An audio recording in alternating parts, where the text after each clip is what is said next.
Patient was admitted to Mass General Hospital in November of 2011, recently suffering from heparin-induced thrombocytopenia. This indicated a low platelet count in the blood.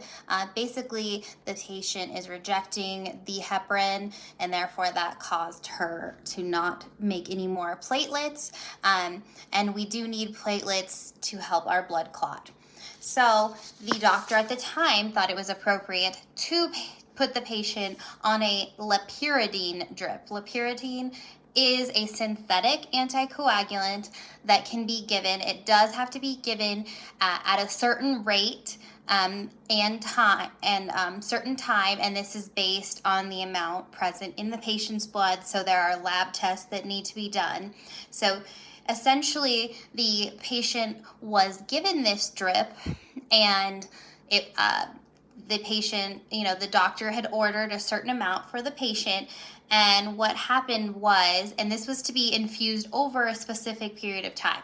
So, as most drips are ordered.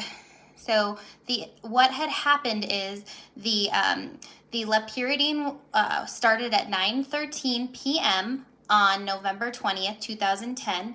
The initial dose was 7.2 milligrams per hour based on the patient's weight of 72 kilograms. So over the next several days, the lepyridine dose was altered in accordance to the physician's order, as mentioned previously. But then what happened, the lepyridine was running at a rate of 0.5 milligrams per hour, and the nurse, what happened was that the nurse, understanding the intended dosing, made an error in entering the information into the IV pump, which is very critical.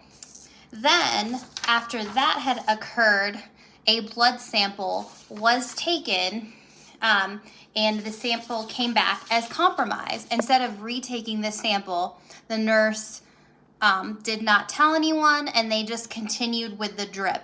So then the nurse did not notify the provider. She did not do anything. Basically at 3:25 p.m., and this is 24 hours later, due to miscommunication between nurses and doctors, the order for lepyridine was adjusted to run at the maximum dose of 16.5 milligrams per hour overnight on November 23rd, 2010, and it was based on the diluted thrombin time dosing guidelines. However, this ran during a course of an entire 24 hours.